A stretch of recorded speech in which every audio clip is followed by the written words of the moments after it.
Hi ಎಲ್ಲರಿಗೂ. ಕರಿಳೆನೇಳು ಕಥೆಯ 3ನೇ ಭಾಗ ಇಲ್ಲಿ ಮುಂದುವರಿಯುತ್ತೆ. ಇದು ಕೊನೆಯ ಭಾಗ ಆಗಿರುತ್ತೆ. ಈಗಾಗ್ಲೇ ಕಥೆಯನ್ನ 2 ಭಾಗಗಳಾಗಿ ಅಪ್ಲೋಡ್ ಮಾಡಲಾಗಿದೆ. ಆ ಕಥೆಗಳನ್ನ ಓದಿದ ನಂತರ ಈ ಕಥೆಯನ್ನ ಓದಿ.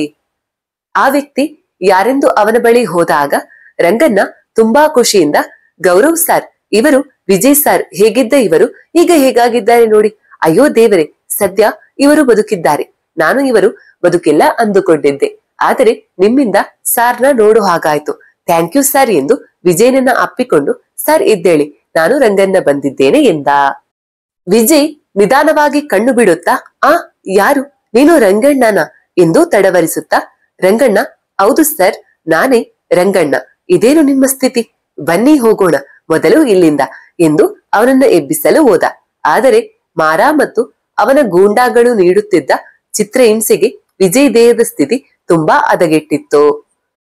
ಗೌರವ್, ರಂಗಣ್ಣ ಅವರಿಗೆ ಮೊದಲು ಚಿಕಿತ್ಸೆಯ ಅವಶ್ಯಕತೆ ಇದೆ ಎಂದು ಸ್ಪೆಷಲ್ ಫೋರ್ಸ್ ಬಂದಿದ್ದ ಹೆಲಿಕಾಪ್ಟರ್ ನಲ್ಲಿ ವಿಜಯನನ್ನ ಬೆಂಗಳೂರಿನ ಆಸ್ಪತ್ರೆಗೆ ಕಳುಹಿಸಿ, ರಂಗಣ್ಣ ಮತ್ತು ಸುರೇಶ್ಗೆ ಈಶ್ವರ್ ಅವನ ಫ್ರೆಂಡ್ಸ್ ಅನ್ನು ಆದಷ್ಟು ಬೇಗ ಪ್ರಸಾದ್ ಜೊತೆ ವಾಪಸ್ ಕಳುಹಿಸಿ, ನಮ್ಮ ಈ ದಾಳಿ ಆ ಸ್ಮಗ್ಲರ್ಸ್ ಪ್ರತಿ ದಾಳಿ ಮಾಡುತ್ತಾರೆ.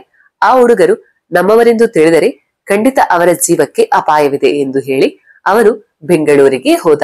ಇತ್ತ ಶ್ರೀನಿವಾಸ ಮತ್ತು ಮನೋಜ್ಗೆ ಈ ವಿಷಯ ತಿಳಿದು ಕೆಂಡಾಮಂಡಲವಾದರು.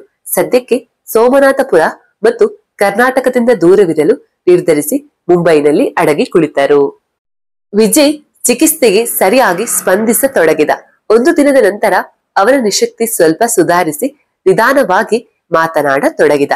ರಂಗಣ್ಣ, ಸರ್, ಇವರೇ ನಿಮ್ಮನ್ನು ಕಾಪಾಡಲು ನಮ್ಮ ಪಾಲಿಗೆ ದೇವರಾಗಿ ಬಂದ ಇನ್ಸ್ಪೆಕ್ಟರ್ ಗೌರವ್. ಸದ್ಯಕ್ಕೆ ನಿಮ್ಮ ಕೇಸ್ ತನಿಖೆ ಮಾಡುತ್ತಿರೋರು ಎಂದು ವಿಜಯ್ಗೆ ಗೌರವ್ನನ್ನ ಪರಿಚಯಿಸಿದ.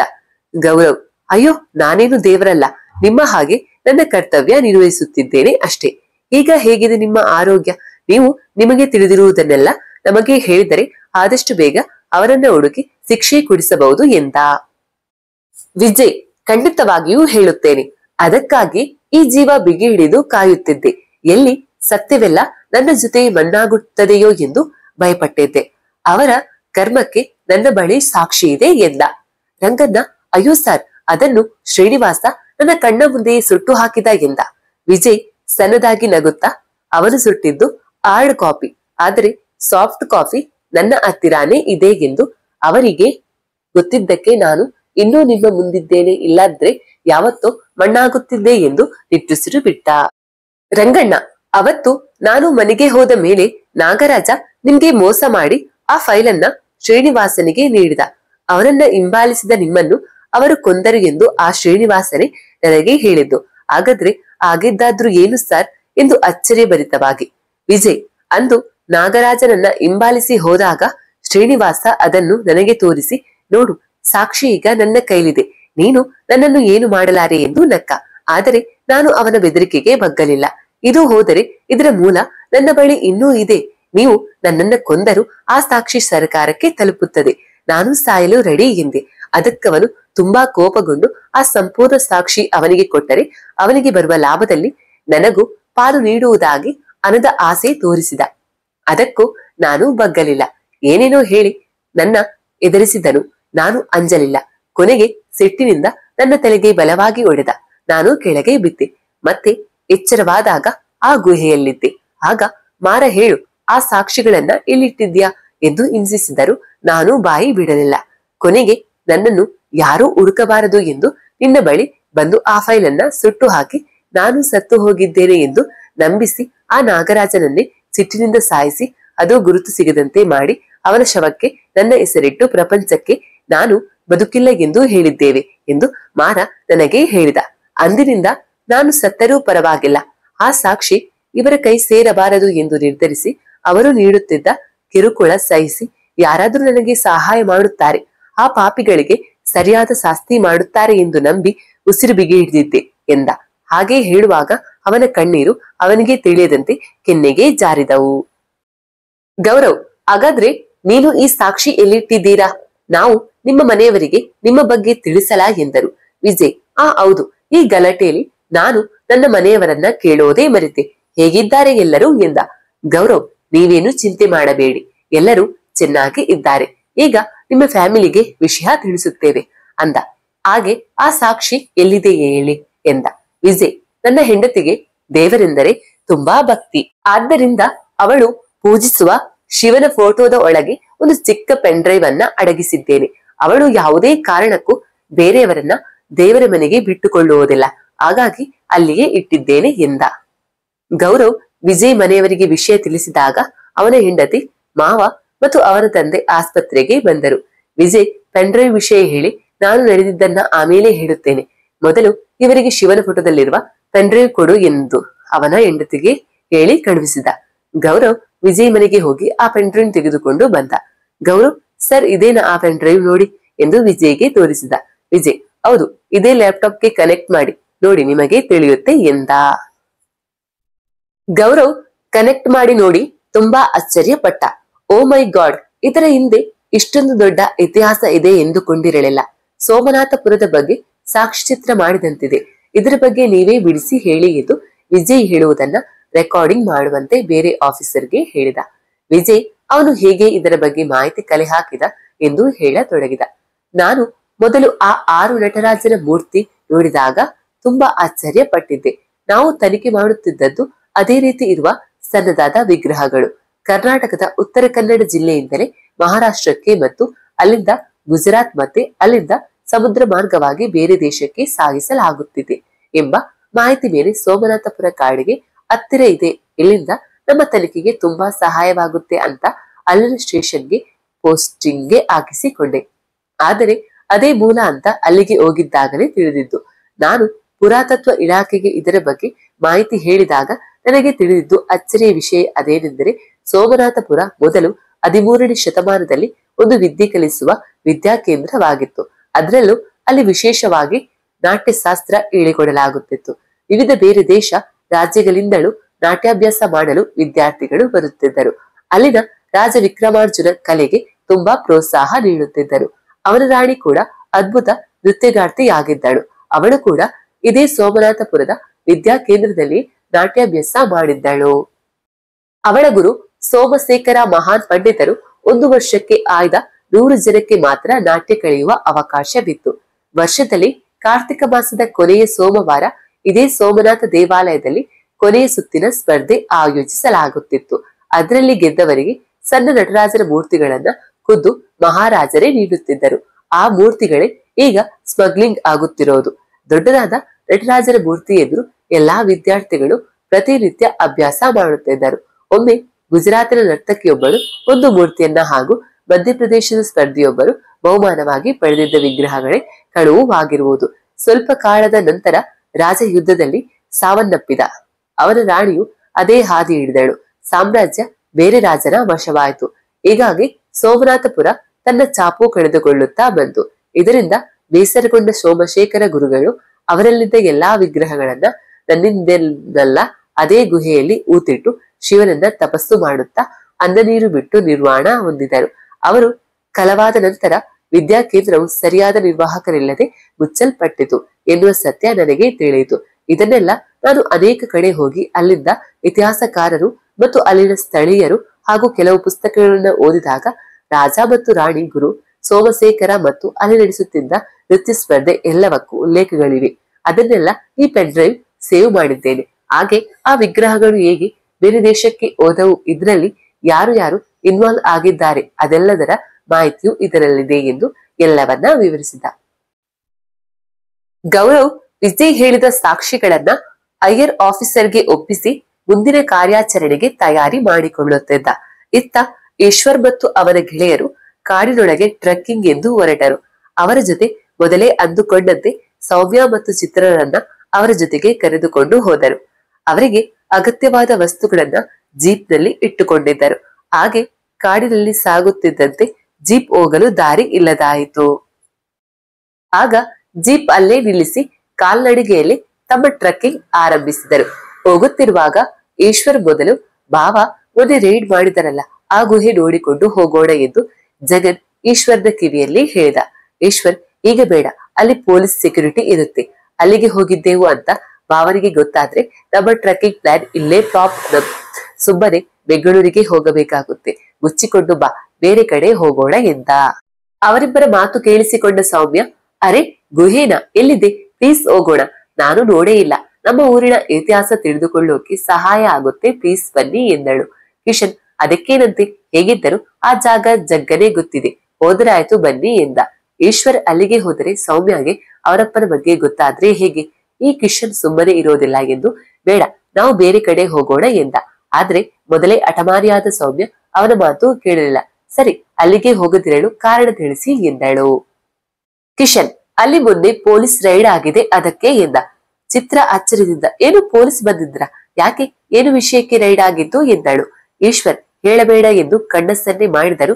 ಅದನ್ನು ಅರ್ಥ ಮಾಡಿಕೊಳ್ಳದೆ ಕಿಶನ್, ಇಲ್ಲಿ ವಿಗ್ರಹ ಸ್ಮಗ್ಲಿಂಗ್ ಮಾಡುತ್ತಿದ್ದರು, ಇದರಲ್ಲಿ ನಿಮ್ಮ ಊರಿನವರು ಇನ್ವಾಲ್ವ್ ಆಗಿದ್ದರಂತೆ ಎಂದ. ಸೌಮ್ಯ, ಏನು ನಮ್ಮ ಊರಿನವರ, ದೇವರ ವಿಷಯದಲ್ಲಿ ಯಾರೋ ಹೀಗೆ ಮಾಡಿದ್ದು, ಅವರೇನಾದ್ರೂ ನಮ್ಮ ಅಪ್ಪಾಜಿಯ ಕೈಗೆ ಸಿಕ್ಕರೆ ಮುಗೀತು ಅವರ ಕತೆ, ನಮಗೆ ವಿಷಯನೇ ಗೊತ್ತಿಲ್ಲ, ಸದ್ಯಕ್ಕೆ ಅಪ್ಪಾಜಿ ಊರಲ್ಲಿ ಇಲ್ಲ, ಇದ್ದಿದ್ದರೆ ಅವರು ಪೊಲೀಸ್ ಸ್ಟೇಷನ್ಗೆ ಹೋಗು ಮುನ್ನ ಹೆಣ ಆಗುತ್ತಿದ್ದರು ಆ ಪಾಪಿಗಳು ಎಂದಳು ಕೋಪದಿಂದ. ಈಶ್ವರ್, ಛೇ, ಅಪ್ಪನ ಬಗ್ಗೆ ಅದೆಷ್ಟು ಅಭಿಮಾನ ಇಟ್ಟುಕೊಂಡಿದ್ದಾರೆ, ಸತ್ಯ ತಿಳಿದರೆ ಹೇಗೆ ಅರಗಿಸಿಕೊಳ್ಳುವರು ಎಂದು ಮನಸ್ಸಿನಲ್ಲಿ ನೊಂದುಕೊಂಡ. ಸೌಮ್ಯ, ಇಷ್ಟೆಲ್ಲ ತಿಳಿದ ಮೇಲೆ ನಾನು ಅಲ್ಲಿಗೆ ಹೋಗಲೇಬೇಕು, ನೀವು ಬಂದರೆ ಬನ್ನಿ, ಇಲ್ಲಾಂದ್ರೆ ನಾವಿಬ್ಬರೇ ಹೋಗುತ್ತೀವಿ, ಬಾ ಚಿತ್ರ ಎಂದು ಅವಳ ಕೈ ಹಿಡಿದು ಮುಂದೆ ಹೋಗ ತೊಡಗಿದಳು. ಈಶ್ವರ್, ಹಲೋ ಇರಿ ಮೇಡಮ್, ನಾವು ಬರುತ್ತೀವಿ, ಎಲ್ಲೇ ಹೋದರೂ ನಾವು 6 ಜನನು ಟ್ರೆಕ್ಕಿಂಗ್ ಮುಗಿಯುವವರೆಗೂ ಜೊತೆಯಲ್ಲಿ ಇರಬೇಕು ತಿಳಿತಾ ಎಂದ. ಸೌಮ್ಯ, ಹಲೋ, ನೀವೇನು ಆರ್ಡರ್ ಮಾಡೋ ಹಾಗಿಲ್ಲ, ಹಾಗೆ ಹೇಳಿದ್ರೆ ಸಾಕು ಅಂದಳು. ಚಿತ್ರ, ಸಾಕು ಬಾ ಈಗ, ಎಲ್ಲರೂ ಬರುತ್ತಿದ್ದಾರೆ ಎಂದಳು. ಸೌಮ್ಯ, ಸರಿ ನಡಿ ಎಂದು ಎಲ್ಲರೂ ಗುಹಿ ಬಳಿ ಹೋದರು.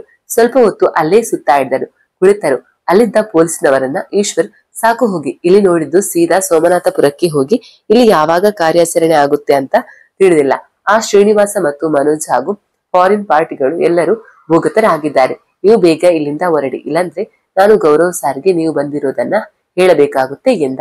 ಹಾಗೆ ಸೌಮ್ಯ ವಿಚಾರಿಸುತ್ತಾ ಅಲ್ಲಿ ನಡೆದ ಬಗ್ಗೆ ಎಲ್ಲಾ ವಿಷಯ ತಿಳಿದುಕೊಂಡಳು. ಆದರೆ ಇದರ ಹಿಂದೆ ಅವರ ತಂದೆಯ ಕೈವಾಡ ಇದೆ ಎಂದು ತಿಳಿಯಲಿಲ್ಲ.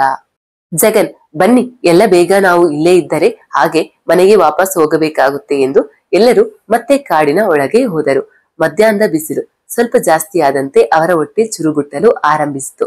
ಅಭಯ್, ಜಗ್ಗು ತುಂಬಾ ಹಸಿವು ಆಗುತ್ತಿದೆ ಎಂದ. ಸರಿ, ಎಲ್ಲರೂ ಇಲ್ಲೇ ಊಟ ಮಾಡೋಣ ಅಂತ ಅವರು ತಂದಿದ್ದ ತಿಂಡಿಯನ್ನ ಕುಳಿತರು. ಸೌಮ್ಯ ಇನ್ನೇನು ಕುಳಿತುಕೋಬೇಕು, ಅವಳ ಹಿಂದೆ ಆ ಒಂದು ಹಾದು ಹೋಗುತ್ತಿರುವುದು ಈಶ್ವರ್ನ ಕಣ್ಣಿಗೆ ಕಾಣಿಸಿತು. ಕೂಡಲೇ ಅವಳನ್ನ ತನ್ನ ಬಳಿಗೆ ಎಳೆದುಕೊಂಡ. ಅವನು ಹೇಳಿದ ರಭಸಕ್ಕೆ ಅವನ ಎದೆಗೆ ತಾಗಿ ಬೀಳುತ್ತಿದ್ದವಳ ಸೊಂಟ ಬಳಸಿ ಹಿಡಿದುಕೊಂಡ. ಒಂದು ಕ್ಷಣ ಇಬ್ಬರ ಕಣ್ಣುಗಳು ಸಂಧಿಸಿದವು. ಅವರಿಬ್ಬರು ಹಾಗೇ ಇದ್ದರು. ಎಲ್ಲರೂ ಏನಾಯ್ತು ಎಂದಾಗ ವಾಸ್ತವಕ್ಕೆ ಬಂದ ಈಶ್ವರ್, ಅದು ಆವು ಎಂದು ಅದು ಹೋಗುತ್ತಿದ್ದ ಕಡೆ ಕೈ ತೋರಿಸಿದ. ಅದನ್ನು ನೋಡಿ ಮತ್ತೆ ಹೆದರಿದ ಸೌಮ್ಯ ಅವನ ಅಂಗಿಯನ್ನು ಬಿಗಿ ಹಿಡಿದು ಕಣ್ಣು ಮುಚ್ಚಿ ಅವನನ್ನ ಮತ್ತಷ್ಟು ಬಿಗಿಯಾಗಿ ಅಪ್ಪಿಕೊಂಡಳು. ಕಿಶನ್, ಸೌಮ್ಯ ಆವು ಹೋಯ್ತು ಬಿಡಿ, ಅವನಿಗೆ ಮೊದಲೇ ಹುಡುಗಿರೆಂದ್ರೆ ಅಷ್ಟಕ್ಕಷ್ಟೇ. ಚಿತ್ರ, ಅಂದ್ರೆ ನೀವು ಹೇಳೋದು ನೋಡಿದರೆ ಅವಳೇ ಬೇಕಂತೆ ಹಾಗೆ ಮಾಡುತ್ತಿದ್ದಾಳೆ ಅನ್ನುತ್ತೀರಾ, ಹಾಗೆಲ್ಲ ಮಾತಾಡಬೇಡಿ ಎಂದು ರೇಗಿದಳು. ಕಿಶನ್, ಪರವಾಗಿಲ್ಲ, ನಿಮ್ಗೂ ಬಾಯಿ ಇದೆ, ನಾನೇನು ತಮಾಷೆಗೆ ಹೇಳಿದರೆ ನನ್ನ ಮೇಲೆ ರೇಗೋದ.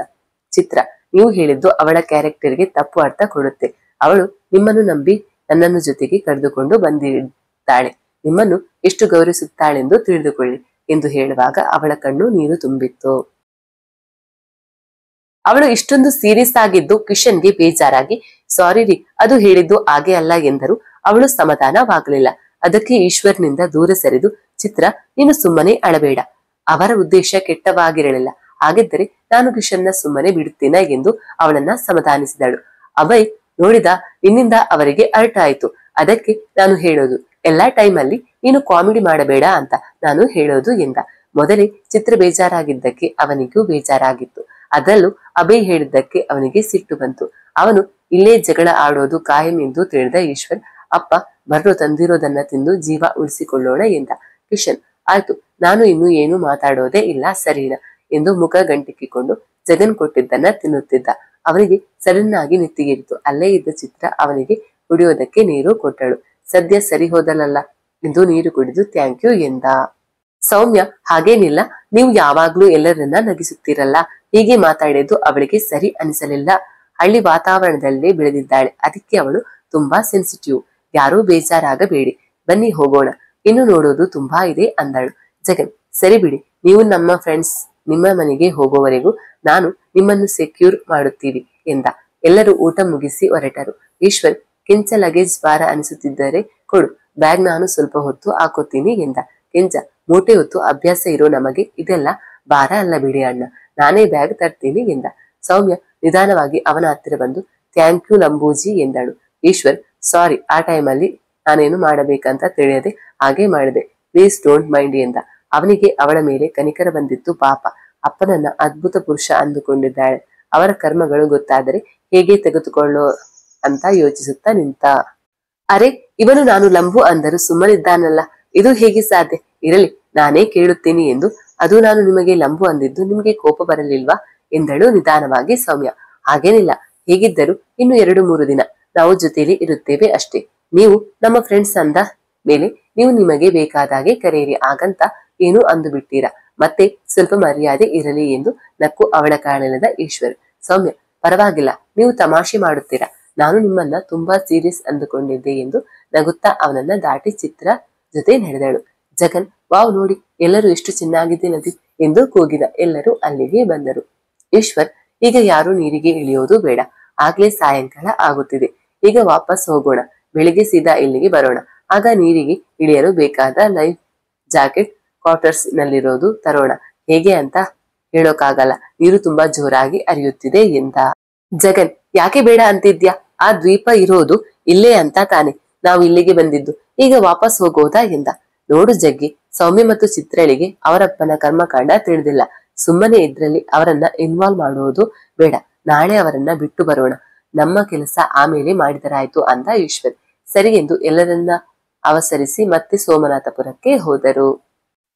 ಈಶ್ವರ್ ಸೌಮ್ಯಳನ್ನ ಇದೆಲ್ಲದರಿಂದ ದೂರ ಇಡೋದು ಒಳ್ಳೆಯದು ಎಂದು ಯೋಚಿಸಿ ನಾಳೆ ಬೆಳಗಾದ ಕೂಡಲೇ ಜಗ್ಗು, ಕಿಶನ್, ಅಭಯ್ ಹಾಗೂ ಕಿಂಚ ಅಷ್ಟೇ ನದಿ ದಾಟಿ ಆ ದ್ವೀಪ ತಲುಪಬೇಕು. ಒಂದು ವೇಳೆ ಅಲ್ಲಿ ನಮಗೇನಾದ್ರೂ ತೊಂದರೆಯಾದ್ರೆ ಭಾವ ನಮ್ಮನ್ನ ತಲುಪಬೇಕಾದ್ರೆ GPS ಇರೋ ಈ ವಾಚ್ ಅನ್ನ ಮರೆಯದೆ ಕಟ್ಟಿಕೊಳ್ಳಬೇಕೆಂದು ಮೊದಲ ವಾಚ್ ತೆಗೆದಿಟ್ಟ. ಜಗನ್ ಹಾಗೂ ಉಳಿದವರಿಗೆ ಯಾವ ರೀತಿ ಅಲರ್ಟ್ ಆಗಿರಬೇಕೆಂಬುದನ್ನ ಹೇಳಿ, ಅಭಯ್, ನೀನು ಜಗನ್ ಜೊತೆನೆ ಇರಬೇಕು, ಕಿಶನ್, ನೀನು ಅಭಯ್ ಇಲ್ಲಿ ನಮ್ಮ ಹತ್ತಿರ ಜಗಳ ಆಡಿದ ಹಾಗೆ ಅಲ್ಲೆಲ್ಲ ಆಡೋ ಹಾಗಿಲ್ಲ, ಇದರಿಂದ ನಮ್ಗೆ ಜಾಸ್ತಿ ತೊಂದರೆಯಾಗುತ್ತೆ ಎಂದ. ಎಲ್ಲರೂ ಸರಿ ಎಂದು ತಲೆದೂಗಿ ನಾಳಿನ ಸೂರ್ಯೋದಯವನ್ನ ಕಾಯುತ್ತಿದ್ದರು. ಬೆಳಗ್ಗೆ ಬೇಗನೆ ಹೊರಟರೆ ತಂಪಿನ ಹೊತ್ತಲ್ಲಿ ಆ ನದಿ ಮುಟ್ಟಬಹುದು. ಹೇಗಿದ್ದರೂ ದಾರಿ ಗೊತ್ತಿದೆ. ಕೆಂಚನಿಗೆ ಒಬ್ಬನೇ ಬರೋದಕ್ಕೆ ಹೇಳಿದ್ದೆ, ಅವನು ಇನ್ನೂ ಬಂದಿಲ್ಲ. ಕಿಶನ್ ಎಲ್ಲಾ ಸಾಮಗ್ರಿಗಳನ್ನ ಜೀಪ್ಗೆ ಹಾಕು ಎಂದು ಈಶ್ವರ್ ಎಲ್ಲರನ್ನ ಅವಸರಿಸುತ್ತಿದ್ದ. ಅವನು ಸೌಮ್ಯ ಬರೋದಕ್ಕೆ ಮುಂಚೆನೆ ಇಲ್ಲಿಂದ ಹೊರಡಬೇಕು ಅಂದುಕೊಂಡಿದ್ದ. ಕೆಂಚ ಒಬ್ಬನೇ ಬಂದಿದ್ದನ್ನ ಕಂಡು ಸ್ವಲ್ಪ ಸಮಾಧಾನವಾದ.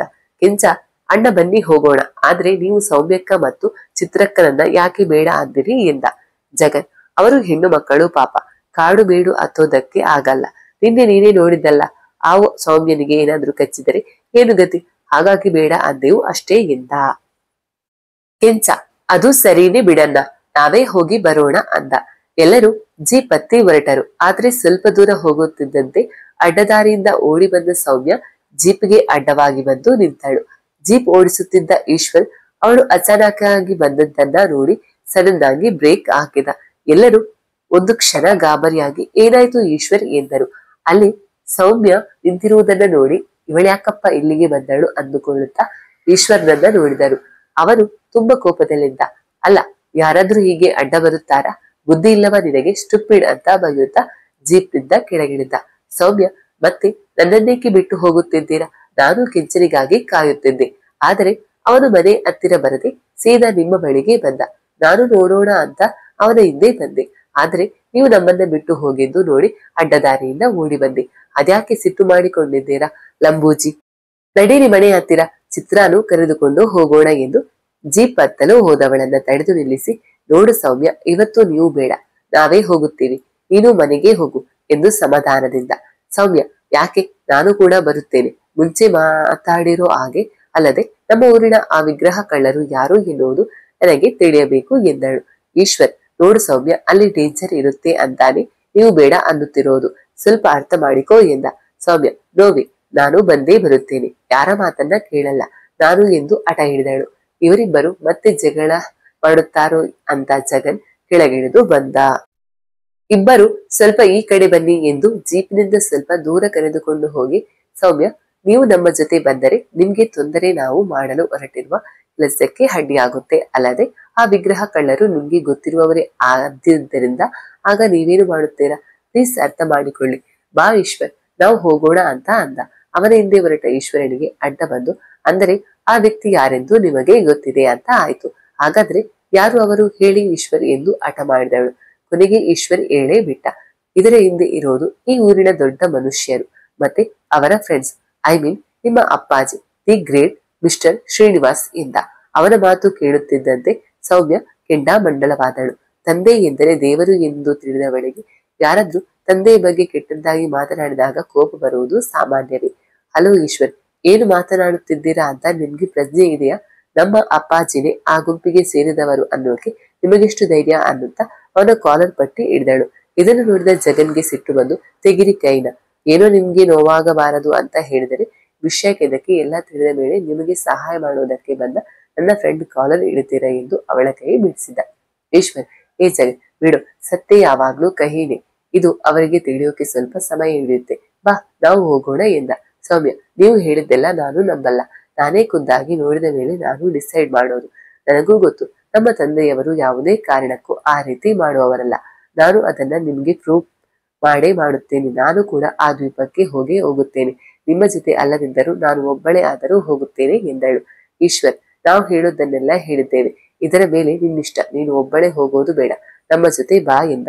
ಕೋಪದಿಂದ ಅವರಿಗಿಂತ ಮುಂಚೆನೆ ಬಂದು ಜೀಪ್ ಹತ್ತಿದಳು. ಜಗನ್ ಅವಳು ಕಾಲರ್ ಹಿಡಿದಾಗ, ನೀನು ಯಾಕೆ ಸುಮ್ಮನಿದ್ದೆ? ನಾನಾಗಿದ್ದರೆ ತೆಗೆದು ಕಪಾಳಕ್ಕೆ ಎರಡೂ ಬಿಡುತ್ತಿದ್ದೆ ಎಂದ.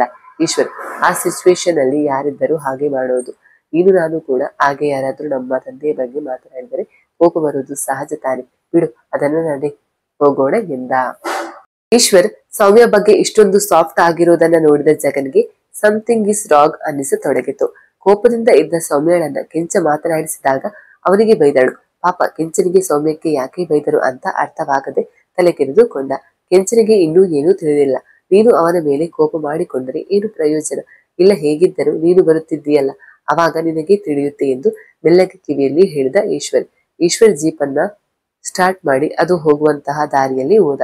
ದಟ್ಟ ಕಾಡಿನಲ್ಲಿ ಜೀಪ್ ಚಲಿಸಲು ಸಾಧ್ಯವಾಗದಿದ್ದಾಗ ಎಲ್ಲರೂ ಕೆಳಗಿಳಿದು ಆ ಜೀಪನ್ನ ಮುಳ್ಳು ಗಿಡಗಳಿಂದ ಮುಚ್ಚಿ ಕಾಲ್ನಡಿಗೆಯಲ್ಲಿ ಸಾಗಿ ನದಿ ದಡ ಸೇರಿದರು. ಅಲ್ಲಿಂದ ಬಿದಿರನ್ನ ಬಳಸಿಕೊಂಡು ಒಂದು ತೆಪ್ಪ ರೆಡಿ ಮಾಡಿಕೊಂಡು ನೀರಿಗೆ ಇಳಿದರು. ಕೆಂಚನಿಗೆ ಹೇಗೂ ತೆಪ್ಪ ಓಡಿಸೋದು ಬರುತ್ತಿತ್ತು. ಆದರೂ ಅವನು ಕುತೂಹಲ ತಾಳಲಾರದೆ ಕೇಳೇ ಬಿಟ್ಟ. ಅಣ್ಣ, ಮೋಜು ಮಸ್ತಿಗಾಗಿ ಕಾಡು ತಿರುಗೋಡೋಣ ಅಂದು ಈಗ ನೋಡಿದರೆ ಇಷ್ಟೊಂದು ದೊಡ್ಡ ನದಿಗೆ ಇಳಿಯೋ ಸಾಹಸ ಮಾಡುತ್ತಿದ್ದೀರಾ? ನನಗೇಕೋ ನಾವೆಲ್ಲ ಸಾವಿನ ಜೊತೆ ಸರಸ ಮಾಡುತ್ತಿದ್ದೇವೆ ಅನಿಸುತ್ತಿದೆ. ನಾನು ಯಾವತ್ತೂ ಇಷ್ಟೊಂದು ಆಳ ಇರುವ ನದಿಯಲ್ಲಿ ದೋಣಿ ಚಲಿಸಿರಲಿಲ್ಲ. ಇದು ಸಮುದ್ರಕ್ಕೆ ಹತ್ತಿರ ಇರುವುದರಿಂದ ನೀರು ರಭಸವಾಗಿ ಹರಿಯುತ್ತಿದೆ. ನನಗೇಕೋ ತುಂಬಾ ಭಯವಾಗುತ್ತಿದೆ. ನಿಮ್ಮೆಲ್ಲರನ್ನ ನಾನು ಕ್ಷೇಮವಾಗಿ ಸೇರಿಸುತ್ತೇನಾ ಅಂತ ಎಂದ. ಸೌಮ್ಯ, ಕೆಂಚ, ಇವರೆಲ್ಲ ಮಾಡುತ್ತಿರೋ ಆರೋಪನ ನೀನು ಕೇಳಿದರೆ ಇವರನ್ನೆಲ್ಲ ಇಲ್ಲೇ ಮುಳುಗಿಸುತ್ತೀಯ ಅಷ್ಟೇ ಎಂದಳು ಕೋಪದಿಂದ. ಕೆಂಚ, ಛೇ ಅಕ್ಕ, ಬಿಡ್ತು ಅನ್ನು, ಅಂತ ಮಾತು ಯಾಕೆ ಹೇಳುತ್ತೀಯ? ಅಷ್ಟಕ್ಕೂ ಆಗಿರೋದಾದ್ರೂ ಏನು ಎಂದ. ಏನು ಹೇಳಲು ಹೋದವಳನ್ನ ತಡೆದ ಈಶ್ವರ್. ಇರು, ನಾನೇ ಹೇಳುತ್ತೇನೆ, ಅದು ಅವನಿಗೆ ಅರ್ಥವಾಗೋ ರೀತಿ ಎಂದು ಮೊದಲಿನಿಂದ ಎಲ್ಲವನ್ನ ವಿವರವಾಗಿ ಹೇಳಿದ. ಮೊದಲಿಗೆ ನಂಬದಿದ್ದರು ಕೊನೆಗೆ ಇವರ ಮಾತಿನಲ್ಲಿರುವ ಸ್ಪಷ್ಟತೆ ನೋಡಿ ನಂಬಿಕೆ ಬಂದರು. ನಮ್ಮ ಊರಿನ ದೇವರೆಂದು ತಿಳಿದಿರುವ ಶ್ರೀನಿವಾಸನ ಮೇಲೆ ಆರೋಪ ಮಾಡಿದ್ದು ಅವನಿಗೂ ಸರಿ ಕಾಣಲಿಲ್ಲ.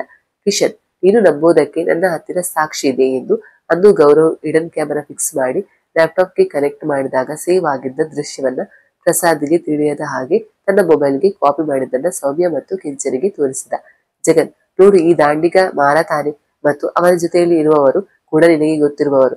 ಈಗಲಾದ್ರೂ ನಂಬಿಕೆ ಬಂತ ನಿನಗೆ? ಕೆಂಚ, ಇವರೆಲ್ಲ ಇರಬಹುದು, ಆದರೆ ಶ್ರೀನಿವಾಸ ರಾಯರು ಎನ್ನುತ್ತಿರುವಾಗ ಸೌಮ್ಯ, ಅಲ್ಲಿ ನಮ್ಮ ಅಪ್ಪಾಜಿ ಯಾವ ದೃಶ್ಯದಲ್ಲೂ ಇಲ್ಲ. ಮಾರಣ ತಪ್ಪು ಮಾಡಿದ್ದಾರೆ. ಅಪ್ಪಾಜಿ ಮಾಡಿದ ಹಾಗೇನು? ನಾನು ಅಪ್ಪಾಜಿ ತಪ್ಪಿಲ್ಲ ಅಂದು ನಿಮಗೆ ತೋರಿಸಿ ಆಮೇಲೆ ಮಾತನಾಡುತ್ತೇನೆ ಎಂದಳು. ಅಭಯ್, ಸೌಮ್ಯ, ನಾವು ತಿಳಿದಿರೋದನ್ನ ಹೇಳಿದ್ದೇವೆ. ಹೇಗಿದ್ದರೂ ಸ್ವಲ್ಪ ದಿನದಲ್ಲಿ ಎಲ್ಲಾ ಸತ್ಯ ಹೊರಗೆ ಬರುತ್ತೆ ಎಂದ. ಈಶ್ವರ್, ಸೌಮ್ಯ, ಇಲ್ಲಿ ಕೂಗಾಡೋದ್ರಿಂದ ಯಾವುದೇ ಪ್ರಯೋಜನವಿಲ್ಲ. ಎಲ್ಲರೂ ಒಟ್ಟಿಗೆ ಇರಬೇಕು, ಯಾರು ಒಬ್ಬರೇ ಬೇರೆ ಹೋಗಬೇಡಿ ಎಂದ. ಅವರೆಲ್ಲರ ಹೀಗೆ ಮಾತನಾಡುತ್ತಿರಬೇಕಾದ್ರೆ 2 ಮೋಟಾರು ಬೋಟ್ನಲ್ಲಿ 4-5 ದಾಂಡಿಗರು ಇವರ ತೆಪ್ಪವನ್ನ ಬಂದು ಸುತ್ತುವರಿದರು. ಎಲ್ಲರಿಗೂ ಅಲ್ಲಿ ಏನು ನಡೆಯುತ್ತಿದೆ ಎಂದು ಅರ್ಥವಾಗುವ ಹೊತ್ತಿಗೆ ಅವರಿಗೆ ಗಂಡು ತೋರಿಸಿ ಎದುರಿಸಿ ಕಣ್ಣಿಗೆ ಬಟ್ಟೆ ಕಟ್ಟಿ ಅವರ ಬೋಟಿನಲ್ಲಿ ಆ 6 ಜನರನ್ನ ಆ ದ್ವೀಪಕ್ಕೆ ಕರೆದುಕೊಂಡು ಹೋದರು. ದಾಂಡಿಗರು ಈ 6 ಜನರನ್ನ ಕಣ್ಣಿಗೆ ಬಟ್ಟೆ ಕಟ್ಟಿಕೊಂಡು ಅವರು ಬಂದಿದ್ದ ಬೋಟಿನಲ್ಲಿಯೇ ಅವರನ್ನ ಕರೆದುಕೊಂಡು ಆ ದ್ವೀಪಕ್ಕೆ ಹೋದರು. ಅದರಲ್ಲೊಬ್ಬ, ಯಾರು ನೀವು ಈ ಕಡೆ ಯಾಕೆ ಬಂದಿರಿ ಎಂದು ಕೇಳಿದ. ಈಶ್ವರ್, ಅದು ಈ ಕಾಡಿಗೆ ಟ್ರೆಕ್ಕಿಂಗ್ಗೆ ಬಂದಿದ್ದೆವು. ಹಾಗೆ ಈ ದ್ವೀಪ ನೋಡಲು ಸುಂದರವಾಗಿದೆ ಎಂದು ಕೇಳಿದ್ದೆವು. ಅದಕ್ಕಾಗಿ ಇದನ್ನ ನೋಡಲು ಬಂದೆವು ಅಷ್ಟೇ. ಅದು ನೀವು ಯಾರು? ಇಲ್ಲೇನು ಮಾಡುತ್ತಿದ್ದೀರಾ? ನಮ್ಮನ್ನೇಕೆ ಕಣ್ಣು ಮುಚ್ಚಿ ಕರೆದುಕೊಂಡು ಬಂದಿರಿ ಎಂದ. ಅದಕ್ಕೆ ಸಿಟ್ಟಿಗೆದ್ದ ಆ ದಾಂಡಿಗ, ಮತ್ತೆ ನನ್ನನ್ನೇ ಪ್ರಶ್ನೆ ಮಾಡುತ್ತೀಯ ಎಂದು ಅವನಿಗೆ ಹೊಡೆಯಲು ಹೋದ. ಅವನನ್ನ ತಡೆದ ಮತ್ತೊಬ್ಬ, ಇರು, ಬಾಸ್ ಇವರನ್ನ ವಿಚಾರಿಸುತ್ತಾರೆ. ಹೋಗಿ ಬಾಸ್ಗೆ ವಿಷಯ ತಿಳಿಸು ಎಂದು ಅಲ್ಲಿದ್ದ ಬೇರೆಯವರಿಗೆ ಹೇಳಿದ. ಅವರ ಬಾಸ್ ಜಾನಿ ಅಂದ್ರೆ ಮನೋಜ್ಗೆ ಆಪ್ತ. ಮುಂಬೈನಲ್ಲಿ ಅವನಿಗೆ ಬಲಗೈ ಬಂಟ. ಇತ್ತ ಪೊಲೀಸ್ ಕಾರ್ಯಾಚರಣೆಗೆ ಎದುರಿ ಮುಂಬೈನಲ್ಲಿ ಬಚ್ಚಿಟ್ಟುಕೊಂಡಿದ್ದ ಮನೋಜ್ ಮತ್ತು ಶ್ರೀನಿವಾಸ ಈ ದ್ವೀಪಕ್ಕೆ ಹೆಚ್ಚಿನ ಭದ್ರತೆ ಅವಶ್ಯಕತೆ ಇದೆ. ಏನಾದ್ರೂ ಪೊಲೀಸ್ ಅಲ್ಲಿಗೂ ಬಂದರೆ ಅಲ್ಲಿಂದ ಯಾರು ಜೀವ ಸಹಿತ ವಾಪಸ್ ಬರಬಾರದು ಎಂದು ಜಾನಿಯನ್ನ ಹಳ್ಳಿಗೆ ಕಳುಹಿಸಿದ್ದರು. ಅವನಿಗೆ ಕನ್ನಡ ಅರ್ಥವಾಗುತ್ತಿರಲಿಲ್ಲ. ಅವನು ಹಿಂದಿಯಲ್ಲಿ ಮಾತನಾಡುತ್ತಿದ್ದ. ಜಾನಿ ಬಂದವನೇ ಈ 6 ಜನರನ್ನ ನೋಡಿ, ಯಾರಿವರು? ಇವರನ್ನ ಇಲ್ಲಿಗೆ ಕರೆತಂದವರು ಯಾರು ಎಂದು ಅಲ್ಲಿಂದ ದಾಂಡಿಗರನ್ನ ನೋಡಿದ. ಬಾಸ್, ಇವರು ನಮ್ಮ ದ್ವೀಪದ ಕಡೆಗೆ ಬರುತ್ತಿದ್ದರು. ಅದಕ್ಕೆ ನಿಮ್ಮ ಬಳಿ ಎತ್ತಾಕಿಕೊಂಡು ಬಂದಿದ್ದೇವೆ. ನೀವೇ ವಿಚಾರಿಸಿ ಎಂದ ದಾಂಡಿಗನೊಬ್ಬ. ಇವರ ಕಣ್ಣಿಗೆ ಕಟ್ಟಿರುವ ಬಟ್ಟೆ ತೆಗೆಯಿರಿ ಎಂದು ಅಲ್ಲಿದ್ದವರಿಗೆ ಹೇಳಿದ. ಕಣ್ಣಿಗೆ ಕಟ್ಟಿದ ಬಟ್ಟೆ ಬಿಚ್ಚಿದ್ದರು. ಕಟ್ಟಿದ್ದ ಕೈಗಳನ್ನ ಹಾಗೆ ಬಿಟ್ಟರು.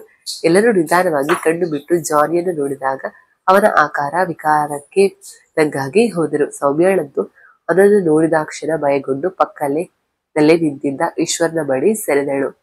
ಜಾನಿ, ಯಾರು ನೀವು? ಇಲ್ಲಿಗೆ ಯಾಕೆ ಬಂದಿರಿ? ನೀವು ಪೊಲೀಸ್ನವರ? ಹೇಳಿ, ಇಲ್ಲ ಅಂದ್ರೆ ಎಲ್ಲರನ್ನ ಗುಂಡಿಕ್ಕಿ ಕೊಲ್ಲುತ್ತೇನೆ ಎಂದು ಗಾಳಿಯಲ್ಲಿ ಹಾಗೆ ಒಮ್ಮೆ ಫೈರಿಂಗ್ ಮಾಡಿದ.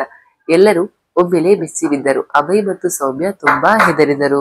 ಅಭಯ್, ಸರ್, ಅದು ನಾವು ಇಲ್ಲಿ ಸುಮ್ಮನೆ ಬಂದಿದ್ದು. ನಮ್ಮ ಬಿಟ್ಟು ಬಿಡಿ, ನಾವು ಹೋಗುತ್ತೇವೆ ಎಂದ.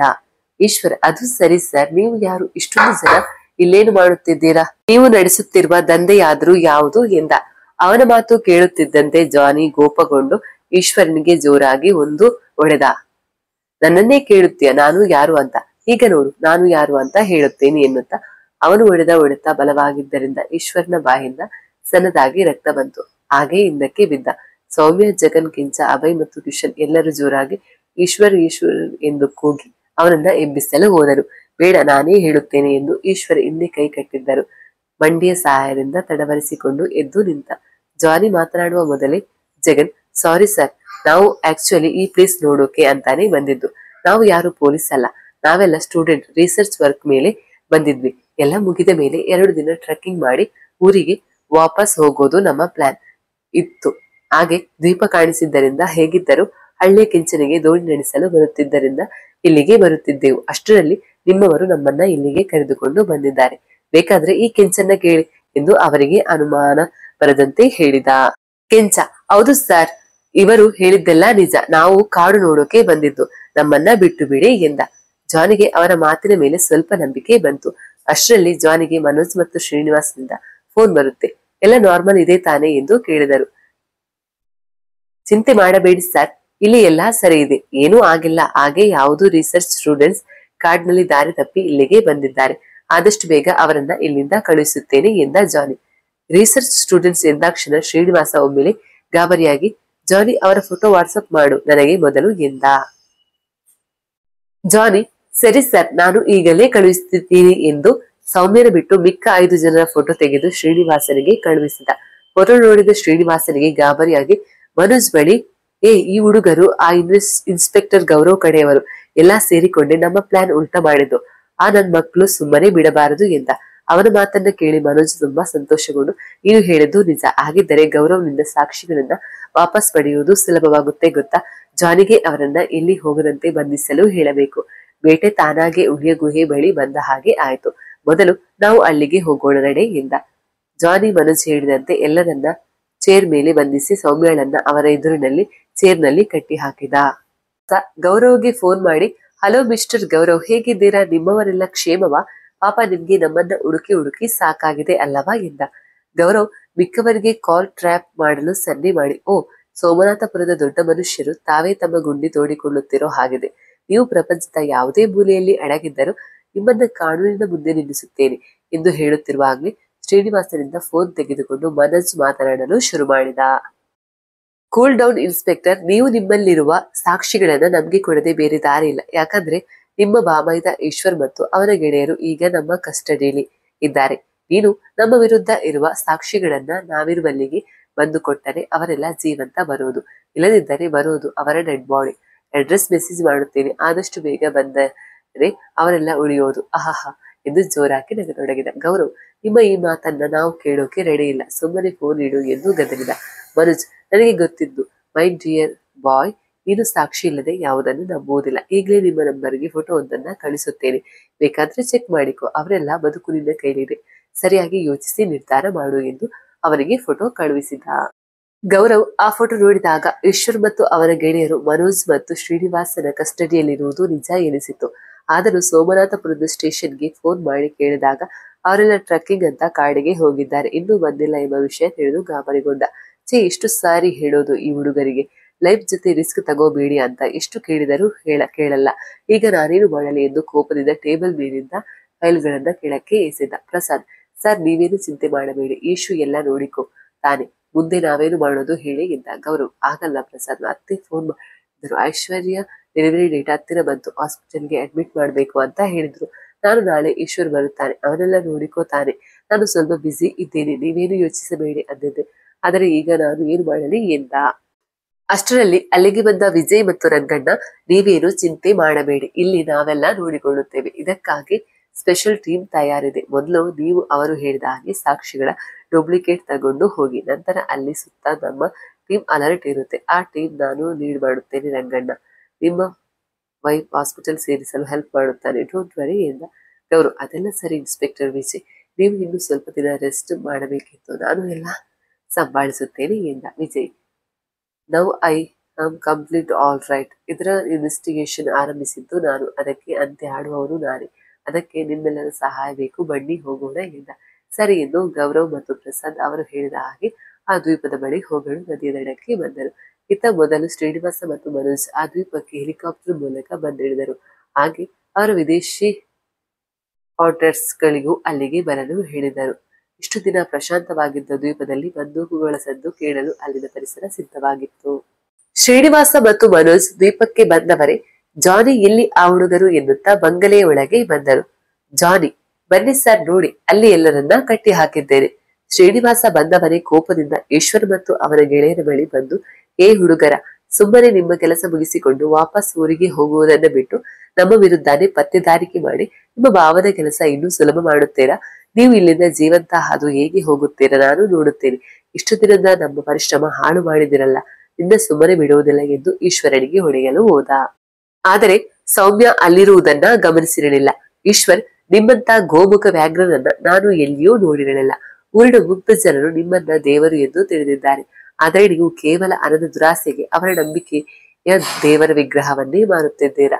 ಅಲ್ಲದೆ ನಿಮ್ಮ ತಂದೆಯನ್ನು ನೀವೇ ಎಂದು ಹೇಳುತ್ತಿರುವಾಗಲೇ ಶ್ರೀನಿವಾಸ, ಓ ಎಲ್ಲಾ ತಿಳಿದಿದೆ ನಿನಗೆ, ಆಗಂತ ನಿನಗೆ ನಿನ್ನ ಪೊಲೀಸ್ ಭಾವನೆಗೆ ಹೆದರುತ್ತೇನೆ ಎಂದು ತಿಳಿದರೆ ಅದು ನಿನ್ನ ಭ್ರಮೆ. ಮುಂದಿನ ಸತ್ಯವನ್ನ ನಾನೇ ಹೇಳುತ್ತೇನೆ ಕೇಳು. ನೀವೆಲ್ಲ ಹೇಗಿದ್ದರು ಇಲ್ಲಿ ಸಮಾಧಿ ಆಗುತ್ತೀರಾ. ಅದಕ್ಕಿಂತ ಮುಂಚೆ ನೀವು ಕಷ್ಟಪಟ್ಟು ನನ್ನ ವಿರುದ್ಧ ಸಂಗ್ರಹಿಸಿದ ನಿಜಾನ ನಾನೇ ಹೇಳುತ್ತೀನಿ ಕೇಳಿ. ಹೌದು, ನನ್ನ ಅಪ್ಪನನ್ನ ನಾನೇ ಕೊಂದಿದ್ದು. ಅಷ್ಟೇ ಅಲ್ಲ, ಆ ಪಾರ್ವತಮ್ಮ ಅಜ್ಜಿಗೆ ಮಾಯಾವಿ ಪಟ್ಟ ಕಟ್ಟಿದ್ದು, ಅವರನ್ನ ಕೊಂದಿದ್ದು, ಆ ಸತ್ಯ ತಿಳಿದ ರಂಗನ್ನ ತಂದೆಯನ್ನ, ಅವನ ಹೆಂಡತಿ ಮಕ್ಕಳನ್ನ ಕೊಂದಿದ್ದು ನಾವೇ. ಹೇಗೋ ಊರಿಗೆ ಭೂತದ ನೆಪ ಮಾಡಿ ಅಲ್ಲಿ ಜನರನ್ನ ಖಾಲಿ ಮಾಡಿ ಆಮೇಲೆ ಆ ನಟರಾಜನ ಮೂರ್ತಿಯನ್ನ ವಿದೇಶಕ್ಕೆ ಮಾರಿ ಸಿಟಿಲಿ ಈ ಮನೋಜ್ ಜೊತೆ ಸಂಬಂಧ ಬೆಳೆಸಿ ನಮ್ಮ ಸಾಮ್ರಾಜ್ಯ ವಿಸ್ತರಿಸಿ ಆರಾಮಾಗಿರೋಣ ಅನ್ನುವ ಲೆಕ್ಕಾಚಾರ ತಲೆ ಕೆಳಗಾಗಿ ಮಾಡಿದ ಆ ವಿಜಯ್, ನಿಮ್ಮ ಭಾವ ಗೌರವ್, ರಂಗಣ್ಣ ಮತ್ತು ನೀವು ಯಾರು ಜೀವ ಸಹಿತ ಉಳಿಯೋಲ್ಲ, ನಾವು ಉಳಿಸೋದು ಇಲ್ಲ ಎಂದು ಜೋರಾಗಿ ನಕ್ಕ. ಈಗ ನೋಡು ನಿನಗೇನು ಮಾಡುತ್ತೀನಿ ಅಂತ ಈಶ್ವರಿಗೆ ಹೊಡೆಯಲು ಹೋದ. ಇದ್ದಕ್ಕಿದ್ದಂತೆ, ಅಪ್ಪ ನೀವ ಇದೆಲ್ಲದರ ರುವಾರಿ ಎಂದು ಸೌಮ್ಯ ಜೋರಾಗಿ ಕೂಗಿದಳು. ಅಚ್ಚರಿಯಿಂದ ಧ್ವನಿ ಬಂದ ಕಡೆ ತಿರುಗಿದ ಶ್ರೀನಿವಾಸ, ಸೌಮ್ಯ ಪುಟ್ಟ, ನೀನೇನಿಲ್ಲಿ? ಯಾರೋ ನನ್ನ ಮಗಳನ್ನ ಇಲ್ಲಿ ಕಟ್ಟಿ ಹಾಕಿರೋದು, ಮೊದಲು ಬಿಚ್ಚಿ ಹಗ್ಗಾಣ ಎಂದು ಅಲ್ಲಿದ್ದವರಿಗೆ ಗದರಿದ. ಜಾನಿ, ಸಾರಿ ಬಾಸ್, ಇವರು ನಿಮ್ಮ ಮಗಳೇ ಸಮೀಕ್ಷಿ ಎಂದು ಹಗ್ಗ ಬಿಚ್ಚಿದ. ಶ್ರೀನಿವಾಸ ಅವಳ ಬಳಿ ಬಂದು ನೋಡುತ್ತಾ, ಬಿಸಿನೆಸ್ ವಿಚಾರ, ನಿನಗೆ ಹೀಗಲೇ ಇದೆಲ್ಲ ಹೇಳೋದು ಬೇಡ ಅಂತ ಸುಮ್ಮನಿದ್ದೆ. ಹೇಗಿದ್ದರು ನನ್ನ ಮುಂದಿನ ವಾರಸುದಾರೆ ನೀನೆ, ನಿನಗೆ ಗೊತ್ತಾಗಿದ್ದು ಒಳ್ಳೇದಾಯ್ತು. ಅದು ಸರಿ, ನೀನು ಹೇಗೆ ಇವರ ಜೊತೆ? ಇವರೇನಾದ್ರೂ ನಮ್ಮನ್ನು ರಕ್ಷಿಸಿಕೊಳ್ಳಲು ನಿನ್ನ ಬಲವಂತವಾಗಿ ಕರೆತಂದರ? ಇವರ್ಯಾರನ್ನ ಉಳಿಸುವುದಿಲ್ಲ. ನಾನು ಜಾನಿ ಗಂಡ್ಕೊಡು ಎಂದ. ಸೌಮ್ಯ, ಅಪ್ಪ ಅಲ್ಲ, ನಿನ್ನಂತ ಮನುಷ್ಯನನ್ನ ಹಾಗೆ ಕರೆಯಲು ನಾಚಿಕೆ ಆಗುತ್ತೆ ನನಗೆ. ಈಶ್ವರ ಹೇಳಿದಾಗ ಅವನಿಗೆ ತಲೆ ಕೆಟ್ಟಿದೆ. ದೇವರಂತ ಅಪ್ಪನಿಗೆ ದ್ರೋಹಿ ಎನ್ನುತ್ತಾನಲ್ಲ, ಅವನಿಗೆ 4 ಬಾರಿಸುವ ಅಂತ ಕೋಪ ಬಂದಿತ್ತು. ಆದರೆ ಇಲ್ಲಿ ಬಂದು ನೋಡಿದರೆ ಅದೆಲ್ಲ ನಿಜ. ಹಣಕ್ಕಾಗಿ ತನ್ನವರನ್ನೇ ಸಾವಿನ ದವಡೆಗೆ ನೂಕುವಷ್ಟು ನೀಚರ ನೀವು. ನಿಮ್ಮಂತವರ ಮಗಳಾಗಿ ಹುಟ್ಟಿದ್ದೇನೆ. ಪ್ಲೀಸ್ ಅಪ್ಪ, ಇದನ್ನೆಲ್ಲ ಇಲ್ಲೇ ಬಿಡಿ. 4 ಜನರ ಸಮಾಧಿ ಮೇಲೆ ಕಟ್ಟಿದ ಬಂಗಲೆಯಲ್ಲಿ ರಾಜಕುಮಾರಿಯಾಗಿ ಬದುಕುವುದಕ್ಕಿಂತ ಸಾಯುವುದೇ ಲೇಸು ಎಂದು ಕುಸಿದಳು. ಅವಳು ಸಾಯುವುದೇ ಲೇಸು ಎಂದಾಗ ಶ್ರೀನಿವಾಸನ ಮನದ ಮೂಲೆಯಲ್ಲಿ ಅಳುಕ ಉಂಟಾಯಿತು. ಈಶ್ವರನಿಗೆ ಅವಳ ಮಾತು ಕೇಳುತ್ತಿದ್ದಂತೆ ಪಾಪ, ಅವಳು ತುಂಬಾ ನೊಂದುಕೊಂಡಿದ್ದಾಳೆ. ಅವಳಿಗೆ ನಾನು ಜೊತೆಯಾಗಿ ನಿಲ್ಲಬೇಕು ಎಂದು ಕಟ್ಟು ಬಿಚ್ಚಿಕೊಳ್ಳಲು ಪ್ರಯತ್ನಿಸುತ್ತಿದ್ದ. ಮನೋಜ್, ಏ ಸೌಮ್ಯ, ಸಾಕು ನಿಲ್ಲಿಸು. ಇದನ್ನೆಲ್ಲ ನಿಮಗಾಗಿ ತಾನೇ ಮಾಡುತ್ತಿರೋದು. ಅವನು ಸುಮ್ಮನೆ ರಂಪ ಮಾಡೋದು ಬೇಡ ಎಂದ. ಅವನ ಮಾತಿಗೆ ಕೋಪಗೊಂಡ ಸೌಮ್ಯ, ನಿಮ್ಮಂತ ಟೀಚರಿಂದಲೇ ನಮ್ಮಪ್ಪನಿಗೆ ಈ ಬುದ್ಧಿ ಬಂದಿರೋದು ಎಂದು ಮನೋಜ್ಗೆ ಬೈದಳು. ಇದರಿಂದ ಕೋಪಗೊಂಡ ಮನೋಜ್, ಏ ಸ್ಟುಪಿಡ್ ಗರ್ಲ್, ಏನು ಶ್ರೀನಿವಾಸನ ಮಗಳು ಅಂತ ಸುಮ್ಮನಿದ್ದೇನೆ. ಬಾಯಿಗೆ ಬಂದ ಹಾಗೆ ಮಾತನಾಡುತ್ತೀಯ. ಸುಮ್ಮನಿದ್ದರೆ ಸರಿ, ಇಲ್ಲಾಂದ್ರೆ ತೆಗೆದು 2 ಬಾರಿಸಬೇಕಾಗುತ್ತೆ ಎಂದು ಕೈ ಎತ್ತಿದ. ಶ್ರೀನಿವಾಸನಿಗೆ ಮನೋಜ್ನ ಆ ರೀತಿ ಸೌಮ್ಯಳಿಗೆ ಕದರಿದ್ದು ಸರಿ ಕಾಣಲಿಲ್ಲ. ಶ್ರೀನಿವಾಸ್, ಮನೋಜ್, ಇಲ್ಲಿಯವರೆಗೂ ನಾನೇ ಅವಳ ಮೇಲೆ ಕೈ ಮಾಡಿಲ್ಲ. ನೀನ್ಯಾರೋ ಅವಳಿಗೆ ಒಡೆಯುವುದಕ್ಕೆ? ಅವಳಿಗೆ ನಾನು ಬುದ್ಧಿ ಹೇಳುತ್ತೇನೆ. ದೂರ ಸರಿ ಅವಳಿಂದ ಎಂದ ಜೋರಾಗಿ. ಇದರಿಂದ ಮನೋಜ್ಗೆ ಎಲ್ಲರ ಮುಂದೆ ಅವಮಾನವಾದಂತಾಯ್ತು. ಅದನ್ನು ತೋರಿಸದೆ ಸುಮ್ಮನಾದ. ಇತ್ತ ಶ್ರೀನಿವಾಸ ಅವಳನ್ನ ಕನ್ವಿನ್ಸ್ ಮಾಡಲು ಟ್ರೈ ಮಾಡಿದ. ಶ್ರೀನಿವಾಸ, ನೋಡು ಪುಟ್ಟ, ಅದು ನಾ ಹೇಳೋದನ್ನ ಅರ್ಥ ಮಾಡಿಕೊ. ಮುಂದೆ ಇದನ್ನೆಲ್ಲ ನೀನೇ ಮ್ಯಾನೇಜ್ ಮಾಡಬೇಕು ಎಂದ. ಸೌಮ್ಯ, ಅಪ್ಪ, ಮತ್ತದೇ ಹೇಳಬೇಡಿ. ತಾತ ತಲೆತಲಾಂತರದಿಂದ ಕಾಯ್ದುಕೊಂಡು ಬಂದಿದ್ದ ಗೌರವ, ಮಾನ ಮರ್ಯಾದೆ ಎಲ್ಲ ನಿನ್ನ ನಿಜ ಬಣ್ಣ ಊರಿನವರಿಗೆ ತಿಳಿದರೆ ಮಣ್ಣು ಪಾಲಾಗುತ್ತದೆ. ಆಗ ನಾವೆಲ್ಲರೂ ಬದುಕೆಂದು ಸತ್ತಂತೆ ಅಲ್ಲವಾ?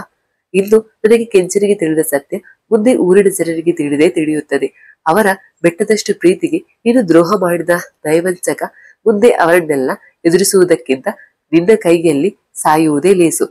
ನಿನ್ನ ಮಗಳಾಗಿ ಹುಟ್ಟಿದ್ದಕ್ಕೆ ಪ್ರಾಯಶ್ಚಿತ್ತಕ್ಕ ಎಂದುಕೊಳ್ಳುತ್ತೇನೆ. ಶ್ರೀನಿವಾಸ, ಸೌಮ್ಯ, ಸಾಕು ನಿಲ್ಲಿಸು. ಸುಮ್ಮನೆ ಉದ್ದಟತನ ಮಾಡಬೇಡ ಎಂದು ಗದರಿದ. ಇವರ ಮಾತುಗಳ ನಡುವೆ ಈಶ್ವರ್ ಅವನ ಕಟ್ಟು ಬಿಚ್ಚಿಕೊಂಡು ಜಗನ್ನ ಕಟ್ಟನ್ನ ಬಿಚ್ಚಿದ್ದ. ಮನೋಜ್, ನಿಮ್ಮಪ್ಪ ಕೈಯಲ್ಲೇನು ಸಾಯುತ್ತೀಯ? ನಾನೇ ಕೊಲ್ಲುವೆ ನಿನ್ನನ್ನು ಎಂದು ರಿವಾಲ್ವರ್ನಿಂದ ಆಕೆ ಕಡೆ ತಿರುಗಿಸಿದ. ಕೋಪದಿಂದ ಶ್ರೀನಿವಾಸ ಮನೋಜ್ ಕೈಯಲ್ಲಿದ್ದ ರಿವಾಲ್ವರ್ ಅನ್ನ ಕಿತ್ತುಕೊಂಡು, ನಿನಗೇನು ತಲೆ ಕೆಟ್ಟಿದ್ಯಾ? ನನ್ನ ಮಗಳನ್ನ ನನ್ನ ಮುಂದೆ ಕೊಲ್ಲುವೆನು ಎನ್ನುವೆಯ? ಹಾಗೇನಾದ್ರೂ ಮಾಡಿದರೆ ಮೊದಲು ಹೋಗುವುದು ನಿನ್ನ ಪ್ರಾಣ, ತಿಳಿದುಕೋ ಎಂದು ರಿವಾಲ್ವರ್ ಮನೋಜ್ ಕಡೆ ತಿರುಗಿಸಿದ. ಇವರಿಬ್ಬರ ಕಿತ್ತಾಟವನ್ನ ನೋಡಿ, ಏನು ಸರ್, ನೀವಿಬ್ಬರು ಯಾಕೆ ಜಗಳ ಆಡುತ್ತೀರಾ ಈ ಸಮಯದಲ್ಲಿ? ನಾವು ಹಾಗೆ ಮಾಡಿದರೆ ನಮ್ಮೆಲ್ಲರಿಗೆ ಅಪಾಯ ತಪ್ಪಿದ್ದಲ್ಲ. ನಮ್ಮ ಹುಡುಗರು ಗೌರವ್ ಮತ್ತು ಅವನ ಜೊತೆಯಲ್ಲಿರುವವರನ್ನ ಕರೆದುಕೊಂಡು ಬರುತ್ತಿದ್ದಾರೆ. ಈ ವಿಷಯವನ್ನ ಆಮೇಲೆ ನೋಡಿಕೊಂಡರಾಯ್ತು ಎಂದ. ಇಬ್ಬರಿಗೂ ಆ ಮಾತು ಸರಿ ಎನಿಸಿತು. ಸುಮ್ಮನಾದರು. ಮನೋಜ್ ಮಾತ್ರ ಬೂದಿ ಮುಚ್ಚಿದ ಕೆಂಡದಂತಾದ. ಗೌರವ್ ಮತ್ತು ಪ್ರಸಾದ್ ಇಬ್ಬರನ್ನ ಕಣ್ಣಿಗೆ ಬಟ್ಟೆ ಕಟ್ಟಿ ಕರೆದುಕೊಂಡು ಬಂದರು ಜಾನಿ ಕಡೆಯವರು. ಮನೋಜ್, ಬನ್ನಿ ಬನ್ನಿ ಇನ್ಸ್ಪೆಕ್ಟರ್ ಸರ್, ನೋಡಿ, ನಿಮ್ಮಿಂದಾಗಿ ನಿಮ್ಮ ಹುಡುಗರಿಗೆ ಯಾವ ಗತಿ ಬಂದಿದೆ. ಓ ಸಾರಿ, ನಿಮ್ಮ ಕಣ್ಣು ಕಟ್ಟಿದೆ ಅಲ್ಲವಾ? ಹೇಗೆ ನೋಡುತ್ತೀರಾ ನಿಮ್ಮವರನ್ನ? ಇವರಿಬ್ಬರ ಕಣ್ಣಪಟ್ಟಿ ಬಿಚ್ಚಿರೋ ಎಂದ. ಅಲ್ಲಿದ್ದವರನ್ನ ಕಣ್ಣಪಟ್ಟಿ ಬಿಚ್ಚಿದ್ದರು. ಈಶ್ವರ ಮತ್ತು ಜಗನ್ ಹಗ್ಗ ಬಿಚ್ಚಿಕೊಂಡಿದ್ದರು. ಅವರು ನೋಡುತ್ತಾರೆಂದು ಹಾಗೆ ಕಟ್ಟಿದ ಹಾಗೆ ಕೈ ಹಿಂದೆ ಮಾಡಿ ಕುಳಿತಿದ್ದರು. ಅವರ ಸ್ಥಿತಿ ನೋಡಿ ಗೌರವ್ ಇದಕ್ಕೆ ಹೇಳಿದ್ದು, ನಿಮ್ಮನ್ನು ಇದ್ರಲ್ಲಿ ಇನ್ವಾಲ್ವ್ ಆಗಬೇಡಿ ಎಂದ. ಶ್ರೀನಿವಾಸ, ಎಲ್ಲಿ ಆ ಸಾಕ್ಷಿಗಳು ಕೊಡು, ಇಲ್ಲದಿದ್ದರೆ ನಿಮ್ಮವರಾರು ಉಳಿಯುವುದಿಲ್ಲ ಎಂದ. ಗೌರವ್, ತಗೊಳ್ಳಿ ಎಂದು ಒಂದು ಬ್ಯಾಗ್ ಮನೋಜ್ ಕೈಯಲ್ಲಿ ಕೊಟ್ಟ. ಅದನ್ನು ತೆಗೆದು ನೋಡಿದ ಮನೋಜ್ ತಕ್ಷಣ ಅದಕ್ಕೆ ಬೆಂಕಿ ಹಚ್ಚಿ, ಸಾಕ್ಷಿ ಎಲ್ಲ ಭಸ್ಮ, ಇನ್ನು ಯಾರು ನನ್ನನ್ನು ಏನೂ ಮಾಡಲಾಗುವುದಿಲ್ಲ. ಇದೇ ನೋಡಿ ನಿಮಗೆ ಮಾರಿ ಹಬ್ಬ ಎಂದು ತನ್ನ ರಿವಾಲ್ವರ್ ಅನ್ನ ಗೌರವ್ ಕಡೆ ತಿರುಗಿಸಿದ. ಈಶ್ವರ್ ಕುಂತಲ್ಲೇ ಕುದ್ದು ಹೋದ. ಇನ್ನೇನು ಮನೋಜ್ ಕಡೆ ಹೋಗಬೇಕು ಅನ್ನುವಷ್ಟರಲ್ಲಿ ಸೌಮ್ಯ ಅಲ್ಲೇ ಇದ್ದ ಕೋಲಿನಿಂದ ಮನೋಜ್ ಕೈಗೆ ಬಲವಾಗಿ ಹೊಡೆದಳು. ಗನ್ ಕೆಳಗೆ ಬಿತ್ತು. ಗೌರವ್ ಅದನ್ನು ತೆಗೆದುಕೊಂಡು ಮನೋಜ್ಗೆ ಗುರಿ ಮಾಡಿ, ನಿಮ್ಮವರನ್ನೆಲ್ಲ ಸುಮ್ಮನಿರಲು ಹೇಳು, ಇಲ್ಲದಿದ್ದರೆ ನಿನ್ನ ಕೌಂಟ್ ಡೌನ್ ಶುರು ಎಂದ. ಶಬಾಸ್. ಈ ಹುಡುಗಿ ಗನ್ ನೋಡಿ ಎದರಿ ಮೂಲೆ ಗುಂಪಾಗದೆ ಮನೋಜ್ನಿಂದ ಭಾವನೆಗೆ ಆಗುವ ಆಪತ್ತು ತಂದಳು ಎಂದು ಅವಳ ಧೈರ್ಯವನ್ನ ಪ್ರಶಂಸೆ ಮಾಡಿದ. ಆಗ ಈಶ್ವರ, ಜಗನ್ ಎದ್ದು ಬಂದು ಎಲ್ಲರ ಕಟ್ಟು ಬಿಚ್ಚಿ ಒಡೆಯಲು ಬಂದ ದಾಂಡಿಗರಿಗೆ 4 ಏಟು ಕೊಟ್ಟರು. ಸ್ವಲ್ಪ ಸಮಯದ ಮಟ್ಟಿಗೆ ಎಲ್ಲರೂ ಮನೋಜ್ ಮಾತಿಗೆ ಸುಮ್ಮನಾದರು. ಆದರೆ ಜಾನಿ ತನ್ನಲ್ಲಿದ್ದ ಚಾಕು ಹಿಡಿದು ಸೌಮ್ಯಾಳ ಕುತ್ತಿಗೆಗೆ ಅಡ್ಡ ಹಿಡಿದು, ಎಲ್ಲಿ ನಿಲ್ಲಿ, ಅಲ್ಲ ಇಲ್ಲಾಂದ್ರೆ ಈ ಹುಡುಗಿನ ನನ್ನ ಕೈ ಯಾರೇ ಸಾಯಿಸಬೇಕಾಗುತ್ತೆ, ಸುಮ್ಮನೆ ಈ ಕಡೆ ಬಂದು ನಿಲ್ಲಿ ಎಂದ. ಗೌರವ್ ಗನ್ ಕೆಳಗೆ ಹಾಕಿದ. ಎಲ್ಲರೂ ಒಂದು ಕಡೆ ಬಂದು ಆಡ್ಸ್ ಅಪ್ ಮಾಡಿ ನಿಂತರು. ಕಿಂಚ ಸೌಮ್ಯಕ್ಕ ನಮ್ಮ ಅಪ್ಪಾರೇ ಇಡೀ ಊರ ವಿನಾಶಕ್ಕೆ ಕಾರಣ ಅಂತ ತಿಳಿದಾಗಿನಿಂದ ತುಂಬಾ ಬೇಜಾರಾಗುತ್ತಿದೆ. ಅಲ್ಲ, ಅಪ್ಪಾರು ಒಂದು ಮಾತು, ಆ ದೇವರ ಮೂರ್ತಿ ನನಗೆ ಬೇಕೆಂದಿದ್ದರೆ ಊರಿನವರಾರು ಇಲ್ಲ ಅನ್ನುತ್ತಿರಲಿಲ್ಲ. ಇದಕ್ಕಾಗಿ ಅಷ್ಟೊಂದು ಸಾವು ನೋವು ಸಂಭವಿಸುವ ಪ್ರಮೇಯೇ ಬರುತ್ತಿರಲಿಲ್ಲ ಎಂದು ಕಣ್ಣಲ್ಲಿ ಜಾರುತ್ತಿದ್ದ ನೀರನ್ನ ಒರೆಸಿಕೊಂಡ. ಸೌಮ್ಯ, ಇನ್ನು ನಮ್ಮ ಜನರಿಗೆ ಯಾರಿಂದಲೂ ಆಪತ್ತು ಬರಲು ನಾ ಬಿಡೋದಿಲ್ಲ. ಅದು ನನ್ನ ಅಪ್ಪನಾದರೂ ಸರಿಯೇ ಎಂದಳು ನಿಧಾನವಾಗಿ. ಅಷ್ಟು ಹೊತ್ತಿಗೆ ಅಲ್ಲಿಗೆ ಬಂದ ವಿಜಯ್ ಮತ್ತು ಅವನ ಟೀಮ್ ದಾಳಿಗೆ ಮುಂದಾದರು. ವಿಜಯ್ ಜಾನಿಯ ಕೈಗೆ ಶೂಟ್ ಮಾಡಿದರು. ತಕ್ಷಣ ಸೌಮ್ಯ ಅವನಿಂದ ದೂರ ಸರಿದಳು. ಪೊಲೀಸ್ ಟೀಮ್ ದಾಳಿಗೆ ಮನೋಜ್ ಮತ್ತು ಶ್ರೀನಿವಾಸನ ಕಡೆಯವರು ಸೋಲಬೇಕಾಯಿತು. ಕಡೆಗೆ ಮನೋಜ್, ನೀವು ನಮ್ಮನ್ನ ಸರ್ಕಾರಕ್ಕೆ ಒಪ್ಪಿಸಿದರು, ಅದನ್ನು ಸಾಬೀತು ಮಾಡಲು ಇದ್ದ ಸಾಕ್ಷಿಗಳನ್ನ ನಾನು ಈಗಾಗಲೇ ನಾಶ ಮಾಡಿದ್ದಾಗಿದೆ ಎಂದು ಕುಹಕವಾಗಿ ನಕ್ಕ. ವಿಜಯ್, ನಿಮ್ಮಂತ ಕ್ರಿಮಿನಲ್ಸ್ ಹೀಗೆ ಯೋಚಿಸೋದು. ನೀವು ನಾಶ ಮಾಡಿದ್ದು ಡೂಪ್ಲಿಕೇಟ್ಸ್, ಒರಿಜಿನಲ್ ಎಲ್ಲಿ ಸೇರಬೇಕು ಅಲ್ಲಿ ಸೇರಾಗಿದೆ. ಆಗ್ಲೇ ನಿಮ್ಮನ್ನ ಮಾವನ ಮನೆಗೆ ಸೇರಿಸೋದೊಂದೇ ಬಾಕಿ ಎಂದ. ಕೊನೆಗೆ ಅಲ್ಲಿದ್ದ ಗ್ಲೌಸ್ ಪೀಸ್ ಒಂದನ್ನ ತೆಗೆದುಕೊಂಡು ಈಶ್ವರ್ ಕಡೆ ಎಸೆದ. ಬಿಟ್ಟ ಮನೋಜ್ ಅವನನ್ನ ಗಮನಿಸುತ್ತಿದ್ದ. ಸೌಮ್ಯ ಅವನಿಗೆ ಅಡ್ಡವಾಗಿ ನಿಂತಳು. ಗಾಜು ಅವಳ ಬಲ ತೋಳಿಗೆ ಚುಚ್ಚಿಕೊಂಡು ಅಮ್ಮ ಎಂದು ಜೋರಾಗಿ ಕೂಗಿದಳು. ತನ್ನ ಮಗಳಿಗೆ ಮನೋಜ್ ದಾಳಿ ಮಾಡಿದ್ದನ್ನ ನೋಡಿ ಶ್ರೀನಿವಾಸ ಮನೋಜ್ ಕೆನ್ನೆಗೆ ಎರಡೂ ಬಾರಿಸಿದ. ನನ್ನ ಹೊಡೆತೀಯ, ನಿನಗೆ ಇರು, ನಿನಗೆ ಮಾಡುತ್ತೇನೆ ಎಂದು ವಿಜಯ್ ಗನ್ ಪೌಚ್ನಿಂದ ಗನ್ ತೆಗೆದು ಅವನಿಗೆ ಗುಂಡು ಹಾರಿಸೇ ಬಿಟ್ಟ. ನೋಡುತ್ತಿದ್ದಂತೆ ಶ್ರೀನಿವಾಸ ಕೆಳಗೆ ಬಿದ್ದ. ವಿಜಯ್ ಮತ್ತು ಗೌರವ್ ಮನೋಜ್ನಿಂದ ಗನ್ನು ಕಿತ್ತುಕೊಂಡು ಅವನಿಗೆ ಸರಿಯಾಗಿ ಬಾರಿಸಿ ಕೈಗೆ ಕೋಳ ಹಾಕಿದರು. ಈಶ್ವರ್ ಸೌಮ್ಯಳನ್ನ ತೊಡೆ ಮೇಲೆ ಮಲಗಿಸಿಕೊಂಡು ಟೀಮ್ ಜೊತೆ ಬಂದಿದ್ದ ಡಾಕ್ಟರ್ ಮತ್ತು ಟೇಕ್ ಕೇರ್ ಗಳ ಸಹಾಯದಿಂದ ಗಾಜು ತೆಗೆದು ಅವಳಿಗೆ ಬ್ಯಾಂಡೇಡ್ ಮಾಡಿ ಶ್ರೀನಿವಾಸನ ಕಡೆ ಬಂದನು. ಡಾಕ್ಟರ್ಗಳು ಶ್ರೀನಿವಾಸನಿಗೆ ಫಸ್ಟ್ ಏಡ್ ಮಾಡಿ ಅವನಲ್ಲಿದ್ದ ಬುಲೆಟ್ ತೆಗೆದು ಆದಷ್ಟು ಬೇಗ ಇವರನ್ನ ಹಾಸ್ಪಿಟಲ್ಗೆ ಶಿಫ್ಟ್ ಮಾಡೋಣ, ಇಲ್ಲಾಂದ್ರೆ ಇನ್ಫೆಕ್ಷನ್ ಆಗುತ್ತೆ ಎಂದರು. ವಿಜಯ್ ಮತ್ತು ಅವನ ಟೀಮ್ ಮನೋಜ್, ಜಾನಿ ಮತ್ತು ಅಲ್ಲಿದ್ದ ಎಲ್ಲಾ ಗೂಂಡಗಳನ್ನ ಅರೆಸ್ಟ್ ಮಾಡಿ ತಮ್ಮೊಂದಿಗೆ ಕರೆದುಕೊಂಡು ಹೋದರು. ಗೌರವ್, ಪ್ರಸಾದ್, ಈಶ್ವರ್, ಜಗನ್, ಕಿಶನ್, ಅಭಯ್ ಮತ್ತು ಸೌಮ್ಯ ಶ್ರೀನಿವಾಸನನ್ನ ಕರೆದುಕೊಂಡು ಬೇರೊಂದು ಬೋಟ್ನಲ್ಲಿ ಹೊರಟರು. ದಾರಿ ಮಧ್ಯೆ ಶ್ರೀನಿವಾಸನ ಗೌರವನ ಕೈ ಹಿಡಿದು, ನನ್ನನ್ನು ಕ್ಷಮಿಸಿ ಸರ್, ಆ ದೇವರು ನನಗೆ ಸರಿಯಾದ ಶಿಕ್ಷೆ ಕೊಟ್ಟ. ನನಗೆ ನನ್ನ ತಪ್ಪಿನ ಅರಿವಾಗಿದೆ. ಅದರ ಪ್ರಾಯಶ್ಚಿತ್ತವಾಗಿ ನಮ್ಮ ವಿದೇಶಿ ಕ್ಲೈಂಟ್ಗಳು ಈಗ ಮುಂಬೈನಲ್ಲಿದ್ದಾರೆ. ಅವರೊಂದಿಗೆ ಅವನು ತೆಗೆದುಕೊಂಡು ಹೋಗಬೇಕಾಗಿದ್ದ ಇನ್ನು ಅನೇಕ ವಿಗ್ರಹಗಳಿವೆ ಎಂದು ಅವುಗಳ ಸಂಪೂರ್ಣ ಮಾಹಿತಿಯನ್ನ ತಿಳಿಸಿದ. ಮತ್ತೆ ಸೌಮ್ಯಾಳ ಕಡೆ ತಿರುಗಿ, ಸಾರಿ ಮಗಳೇ, ನಿನ್ನ ಅಪ್ಪನನ್ನ ಸಾಧ್ಯವಾದರೆ ಕ್ಷಮಿಸು ಎಂದು. ಗೌರವ್ ಸರ್, ನನ್ನ ಮಗಳನ್ನ ನಿಮಗೆ ಒಪ್ಪಿಸುತ್ತೇನೆ, ಅವಳ ಸುಖ ದುಃಖದಲ್ಲಿ ಭಾಗಿಯಾಗಿ ಎಂದು ನಿಧಾನವಾಗಿ ಎದ್ದು ನಿಂತ. ಈಶ್ವರ್, ಶ್ರೀನಿವಾಸ ಸಾರ್ ಕುಳಿತುಕೊಳ್ಳಿ, ನೀವು ಹೀಗೆಲ್ಲ ನಿಂತುಕೊಳ್ಳಬೇಡಿ, ಇನ್ನೇನು ನಾವು ಬೇಗ ಹಾಸ್ಪಿಟಲ್ಗೆ ಹೋಗೋಣ ಎಂದ. ಶ್ರೀನಿವಾಸ, ಈ ಪಾಪಿ ಮೇಲೆ ಇನ್ನೂ ಕರುಣೆ ಇದೆಯಾ ನಿಮಗೆ?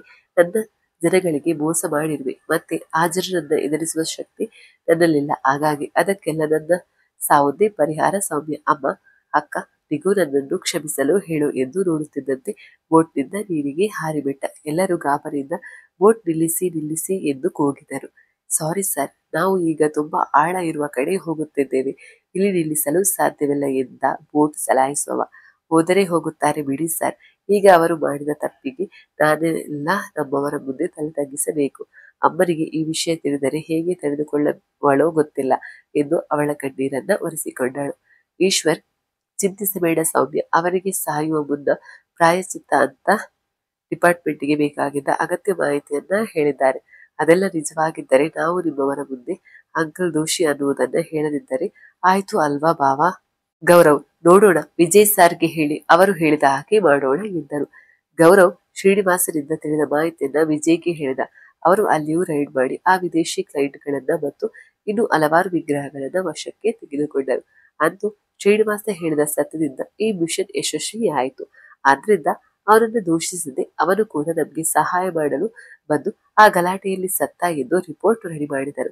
ಸೌಮ್ಯ ಮತ್ತು ಕಿಂಚ ಗೌರವ್, ಈಶ್ವರ್ ಮತ್ತು ಅವನಿಗೆ ಧನ್ಯವಾದಗಳನ್ನ ತಿಳಿಸಿದರು. ವಿಜಯ್ ಮತ್ತೆ ಸೋಮನಾಥಪುರದ ಸ್ಟೇಷನ್ಗೆ ಚಾರ್ಜ್ ತೆಗೆದುಕೊಂಡರು. ಗೌರವ್ ಈ ಪ್ರಕರಣವನ್ನ ಭೇದಿಸಿ ತನ್ನನ್ನು ಕಾಪಾಡಿದ್ದಕ್ಕೆ ಅವರಿಗೆ ಮನತುಂಬಿ ಹಾರೈಸಿದರು.